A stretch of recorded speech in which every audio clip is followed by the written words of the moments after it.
Bonjour! Si tu as vu la vidéo précédente, j'ai commencé la rénovation de la cabine avant de mon voilier.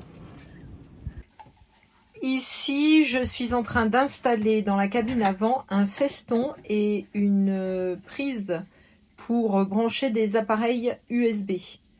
Donc, ce que tu peux voir à l'écran, c'est les toilettes du bateau. Et il y a un trou dans le mur par lequel passe le fil électrique. Et c'est là que j'installe la boîte de dérivation pour faire sortir le fil de l'autre côté.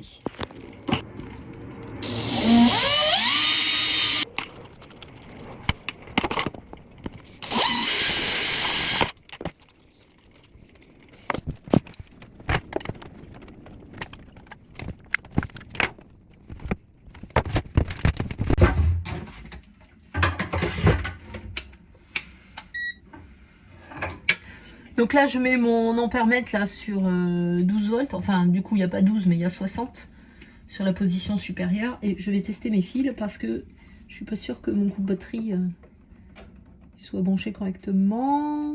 Donc, j'ai pas de jus là-dedans. Il faut que je sois sûre, hein. J'ai pas envie de prendre une décharge. Alors oui, il y en a qui vont me dire, oui, mais c'est pas fort le 12 volts. Oui, bah pour moi, c'est fort quand même. J'ai mis les doigts dessus. D'abord, ça a brûlé ma peau. Voilà. Elle a été carbonisée à l'endroit où ça a touché.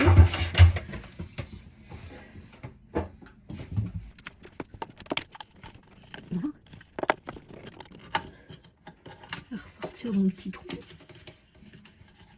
Ah oui, mais avant de ressortir, il faut que je fasse ma jonction. Parce que moi, ici, je veux quoi? Je veux donc ma petite lampe de l'autre côté avec un petit machin USB. Donc lui il va passer dans ce trou là, il faut que je reperce ici pour ma petite lampe USB.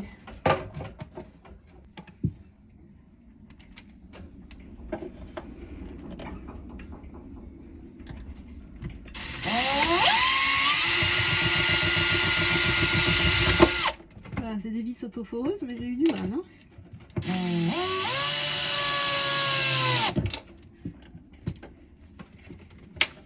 J'ai acheté mes vis sur Amazon en inox. J'ai pris toute une boîte.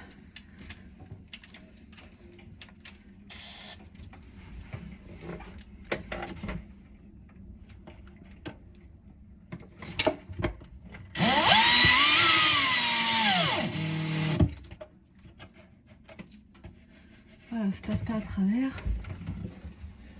Alors j'ai regardé un tutoriel sur YouTube et j'ai lu plein de trucs hier sur comment étamer les fils parce que j'ai eu plein de difficultés pour faire la boîte de dérivation là-bas. J'ai vraiment galéré pour étamer mes fils et en fait je m'y prenais mal parce que je posais le fer à souder sur le fil d'étain et j'essayais de faire couler le fil d'étain sur mon fil de cuivre et en fait c'était pas ça. Il faut poser la panne du fer à souder sur le fil de cuivre, faire chauffer le fil de cuivre et après on pose le fil d'étain sur le fil de cuivre et c'est la chaleur du fil de cuivre qui va faire fondre le fil d'étain qui va couler le long des fils de cuivre. Et normalement il faut que son fil d'étain il ait un cœur avec une patte à l'intérieur de je ne sais plus quoi. On appelle ça du flux, FLUX. Et si on n'a pas de flux sur son fil d'étain, il vaut acheter un petit pot de crème comme ça et tremper son fil d'étain dedans pour que le fil ne fasse pas des perles qui vont rouler finalement. Le fil d'étain, quand ils font, il fait des perles et il roule sur le fil de cuivre et il tombe. C'est exactement ce qui m'est arrivé hier. Donc j'ai pas de flux. Pour éviter ça, il faut utiliser cette pâte là.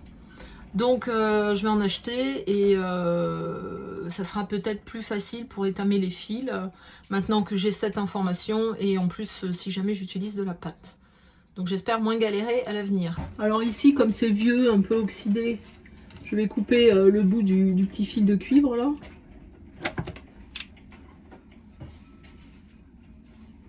Les deux côtés.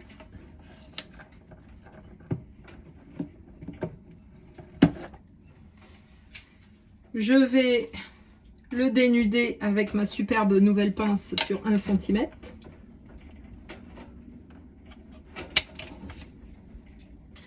Et alors, j'ai vu hier, donc en me renseignant sur l'étamage, qu'il ne faut pas toucher avec les doigts le fil de cuivre, parce que sinon on dépose un dépôt gras dessus, et ça va gêner au niveau de l'étamage du fil. Voilà. Alors maintenant, je vais essayer d'étamer mon fil, même si j'ai pas la patte, je vais brancher une horloge. Alors mon pistolet à souder, moi, il n'est pas adapté pour faire ce que je suis en train de faire. Il faudrait mieux une panne simple, là, que moi j'ai une panne double et le bout est minuscule. Mais bon, j'ai que ça. J'en achèterai peut-être un si vraiment j'y arrive pas. Donc je chauffe mon fil de cuivre.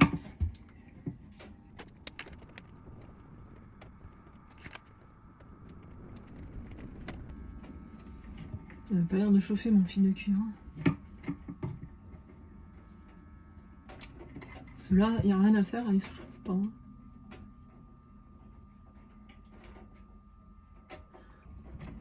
Bon, ben je laisse tomber. Hein. Voilà. Acheter un fer à souder.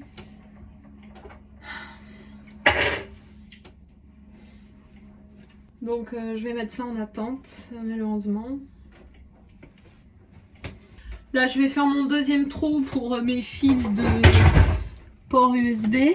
Je vais le faire bien dans l'angle. A priori, le forêt bois, c'est pas ce qu'il faut pour percer là-dedans. C'est de la résine. Mon pote ChatGPT. Bonjour à toi.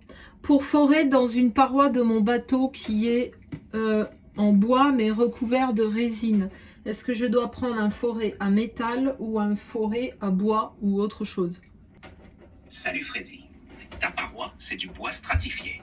Bois recouvert de résine polyester ou époxy, parfois avec fibre de verre. Du coup, tu n'es pas vraiment face à juste du bois, ni juste de la résine. Voilà ce qu'il faut savoir. Forêt à bois, il risque d'accrocher et d'éclater la résine, surtout à la sortie du trou. Pas idéal. Forêt à métal, bien mieux, car il coupe proprement la résine et la fibre sans arracher. C'est ce que beaucoup utilisent pour percer du stratifié. Du contreplaqué marin résiné, voire du GFK, fibre de verre plus résine. Conseil pratique. Mets du ruban adhésif, type masking tape, sur la zone à percer. Ça évite l'éclatement de la résine. Commence doucement, vitesse moyenne, sans trop appuyer. Si tu dois percer gros, commence par un petit diamètre, puis agrandis. Et si le trou doit être nickel, fixation, passe-coque, etc., tu peux finir avec une petite lime ou fraise pour casser l'arête et éviter les fissures de résine. Bon, ok, merci. Alors, forêt métal, ça ira peut-être mieux.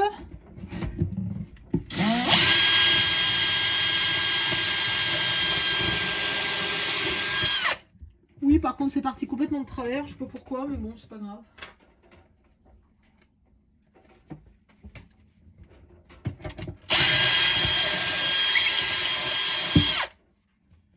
Bon, ça m'a l'air très très bien.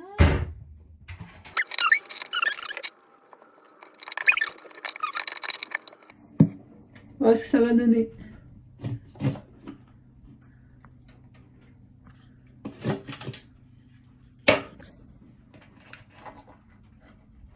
Je peux me mettre debout peut-être si je veux.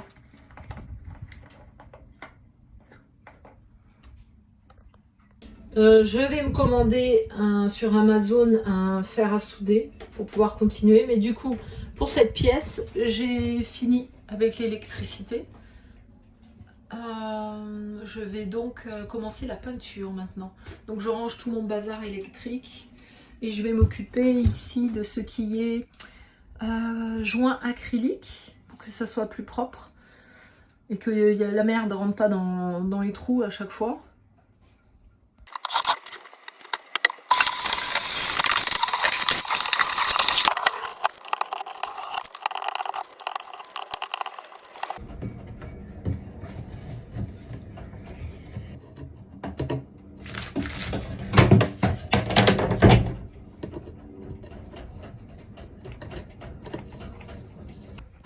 Alors j'ai des traces de colle Les doigts qui collent là. Je sais pas comment je vais enlever ça. Ici, j'ai des vis qui dépassent. Et j'ai été voir par en dessous pour faire quelque chose, mais il y en a 1, 2, 3, 4. Je sens même pas la tête de vis. En fait, il y a un tasseau qui m'empêche d'accéder derrière, parce que je pense que la vis, elle est même pas dans le tasseau, elle est derrière. Bon, je sais pas trop comment c'est fait. Mais... Donc je voulais taper dessus avec un marteau et utiliser ça en chasse-goupille. Donc c'est ce que je vais tester là.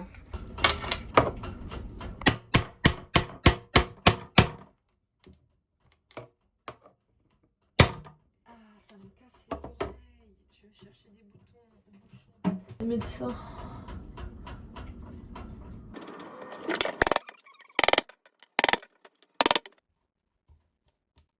Voilà, c'est mieux. Maintenant, il y a ça là. Je vais essayer avec ça. C'est pas trop mal. En même temps, je crois que c'est fait.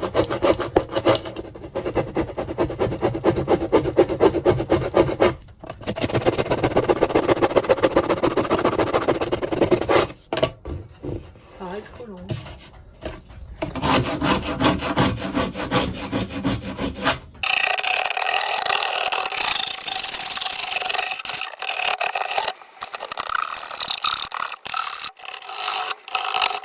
Alors là, pour enlever le collant, je vais essayer l'alcool isopropylique. J'ai trouvé ça sur Amazon parce qu'il n'y en avait pas au magasin de bricolage. Et ça marche assez bien. Ça marche même très bien.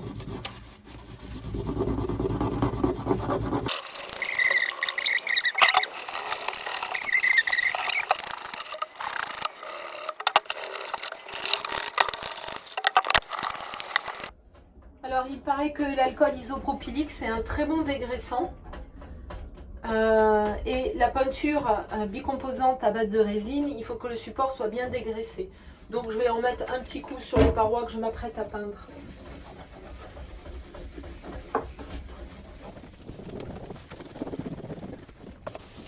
Tout ça, c'est tout ce que j'ai utilisé pour travailler dans la cabine à l'avant, pour la préparer. L'électricité, percer, etc. Donc maintenant, pour pouvoir faire mon mélange de peinture à la résine sur ma table à cartes, puisque c'est en quelque sorte mon établi, et il faut ranger tout ce bazar.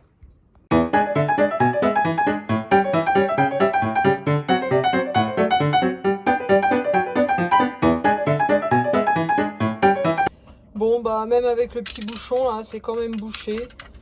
Alors, je vais couper au cutter. Je sais pas si c'est ce qu'il faut faire, mais en tout cas, généralement, ça fonctionne. Ah, oui, ça fonctionne très bien. Et merde.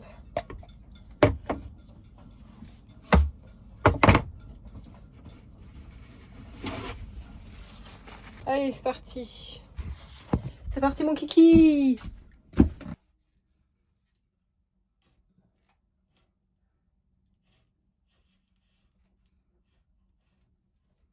Faut en mettre beaucoup parce que le trou est gros. Hein.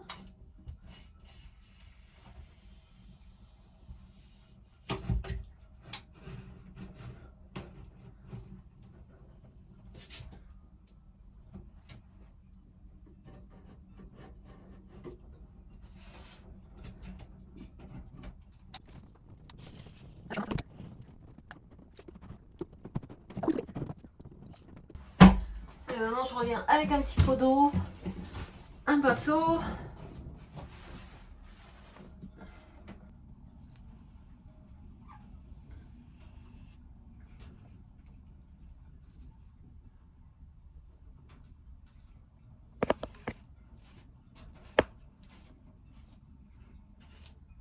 Et on peut déborder à côté, c'est pas grave puisque ça fait comme de la peinture. Hein.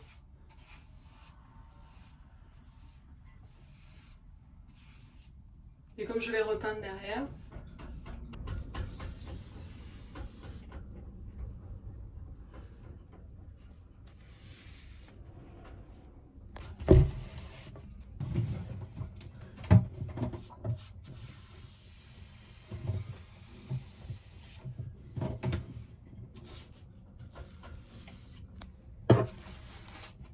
Comme il faut que j'attende là que ça sèche, bon c'est pas long mais bon je vais perdre un quart d'heure. Donc je vais en profiter, je vais renettoyer le coffre que j'avais nettoyé à l'acide oxalique. Bon alors comme c'était pas sec, j'ai tout sorti, j'ai tout nettoyé. Et du coup je me suis dit bon bah c'est toujours pas sec. Alors il me reste de la peinture que j'avais utilisée pour faire mon évier. Et il m'en reste beaucoup d'ailleurs. Je vais faire mes cales avec. Donc c'est une peinture bicomposante à la résine. Du coup là j'ai tout nettoyé, tout aspiré. Et bah pendant que mon acrylique sèche là, mon joint acrylique il sèche, et ben je vais peindre ça. C'était pas prévu, mais voilà. Alors je rigole parce que je vous l'ai dit, c'est pas un secret, j'ai un TDAH grave, des troubles de l'attention et de l'hyperactivité. Et je vois passer plein de vidéos sur Instagram de gens qui ont un compte donc et qui communiquent sur le TDAH. Et ils montrent des vidéos où ils sont en train de faire le ménage chez eux. Et donc ils sortent tout ce qu'il y a. Et après, une fois que tout est sorti pour faire le ménage, c'est là qu'arrive le coup de... J'ai pas l'énergie. Et je procrastine et finalement j'ai tout sorti pour faire le ménage et puis je fais plus rien. Alors... Je vais essayer de pas faire pareil là. Je vais essayer de finir parce que il y a un bordel monstrueux dans le bateau et je veux vraiment pas rester comme ça. Donc il faut que je m'y attelle là. Voilà le bordel dont je vous parlais.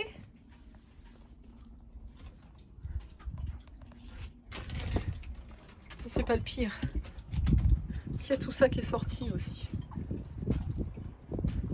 En passant l'alcool pour dégraisser, je me suis rendu compte que il y avait plein d'écailles de peinture, donc je vais passer la brosse rotative pour les enlever et je repasserai l'aspirateur. C'est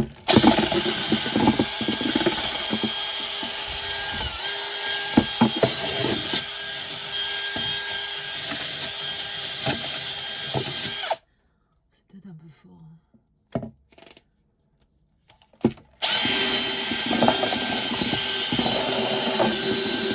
Oh waouh, j'ai dû attaquer le bois. Ah ouais.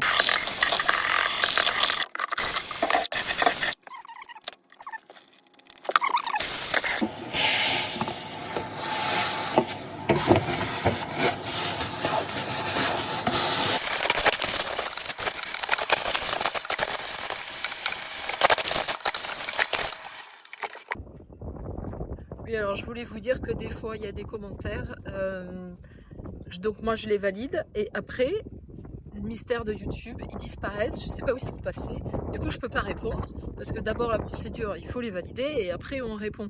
Mais du coup je valide et ils ont disparu. Alors si je réponds pas à tous les commentaires, c'est parce que je sais plus où ils sont, tout simplement. Donc vous inquiétez pas. Mais en tout cas, voilà, en principe, je réponds à tous les commentaires. C'est très rare qu'il y ait des commentaires déplacés. Ça a dû arriver 2 fois. Je les ai supprimés.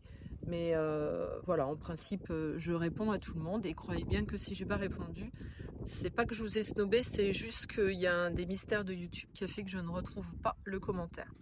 Et ensuite, j'ai gagné 1,08 € grâce au pub. Et du coup, je suis contente avec mon euro. Et ça, c'est depuis que je vous ai annoncé qu'il y avait 1000 abonnés. Voilà. Donc les pubs, ça rapporte pas des milliers et des cents. Je sais pas combien ça va rapporter en un mois. Mais enfin voilà, depuis que je vous l'ai annoncé, ça doit faire une dizaine de jours. Bah, j'ai 1,08 €, je crois, de côté. Voilà.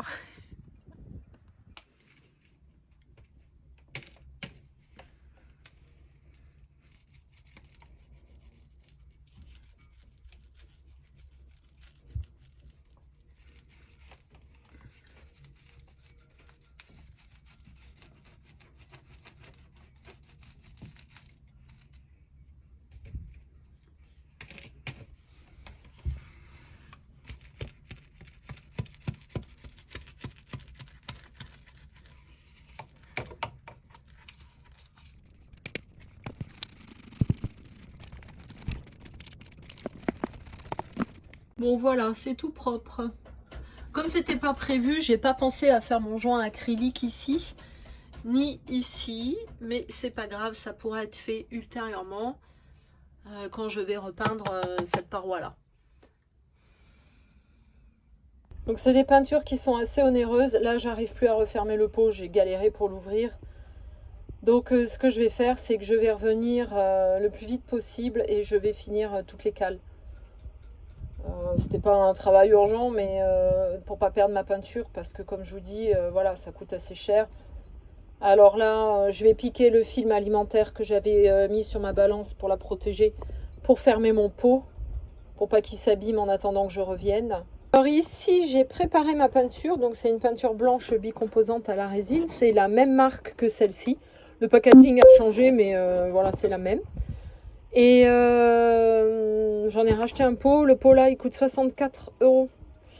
Donc avec la résine. Non, ça c'est le durcisseur, pardon. Et il faut 4 portions de peinture pour une portion de durcisseur. Je l'ai aspiré à la seringue et après je l'ai mis là-dedans pour le peser. C'était plus simple que de faire couler là. J'ai trouvé très très bien le coup de la seringue. C'était vraiment chouette. Donc là, je l'ai bien mélangé avec le couteau en bois et je la laisse poser 10 minutes avant d'appliquer. Et je vais venir... Ouh, je ne fasse pas des dégâts là. Je vais venir la poser dans cette pièce.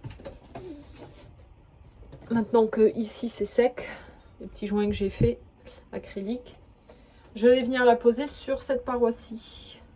Et après je vais venir boucher. Ah oui, alors là je vous montre ce que j'ai fait. J'ai vu qu'il y avait des petits trous là dans ma résine. Donc j'ai préparé un peu de choucroute, j'ai bouché les trous et j'avais un peu trop de choucroute. Donc je l'ai mise là. Parce que j'avais des éclats ici. Oh dis donc, c'est hyper chaud la paroi. Et donc pour les éclats, bah, j'ai mis de la choucroute, ça a bien bouché, j'ai trouvé que c'était pas mal. Je me demandais si j'allais mettre de la choucroute, du gel coat ou de la peinture bicomposante pour boucher les trous là. Donc hier, il y a quelqu'un qui est passé au bateau qui s'y connaît. Et d'ailleurs, c'est Christophe qui a refait ma coque qui était osmosée. Et lui, il m'a dit, bah, tu peux mettre ta peinture à la résine, tu peux mettre la peinture à la résine. Donc là, j'ai utilisé la choucroute parce que je l'avais préparée. Je vais poncer un petit peu. Et je vais donc utiliser la peinture à la résine puisque il m'a dit que c'était ok. Voilà. Et je peindrai aussi ça. Et je vais peindre le dessus ici, tout ce qui est blanc. Et lui là qui est en bois, bah, je vais, tant qu'à faire, tant qu'à faire, je vais le faire aussi. Voilà. Donc comme j'ai fait ma peinture blanche, je vais poncer ici.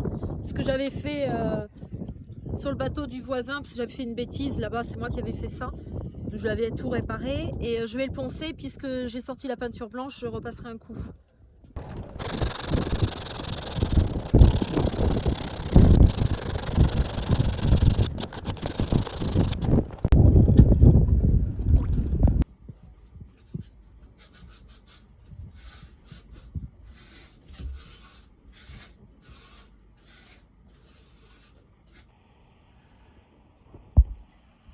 Le avant.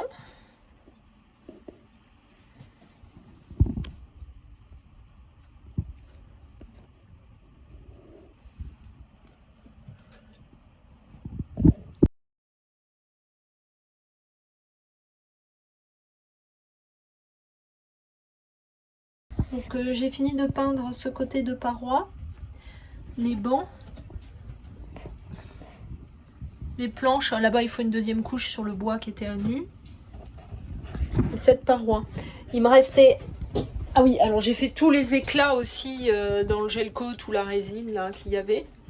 Et il me restait un peu de peinture, donc je l'ai tiré sur les parois.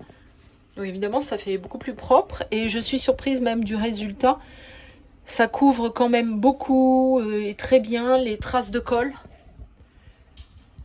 Et du coup, je pensais mettre un vaigrage.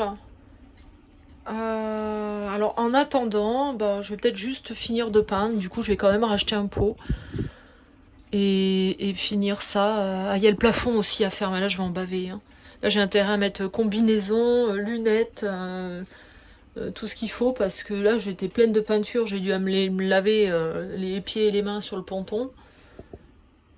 Ah, alors le jour où je vais faire le plafond, ah ben j'ai oublié ça aussi. Et voilà, c'est des trucs comme ça qu'il y avait un peu partout là. Donc je vais faire cela aussi.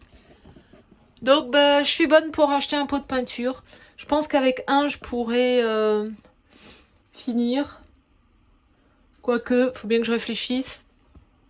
Après, elle est tellement chère cette peinture, 64 € le petit pot là. Bon voilà les amis, c'est fini pour aujourd'hui. Ah, j'ai oublié de vous montrer ça. J'ai fait la peinture blanche là. Faut que ça sèche. Bon, évidemment, ma peinture n'était pas de la même couleur que celle du bateau, donc ça se voit. Et en plus, il faudrait une deuxième couche. Là, donc j'ai fini pour aujourd'hui. Je suis contente du résultat de la peinture là. Je suis bluffée par le pouvoir couvrant de la peinture. Et ben, je vous souhaite une très très belle soirée et puis je vous dis à bientôt pour la prochaine vidéo.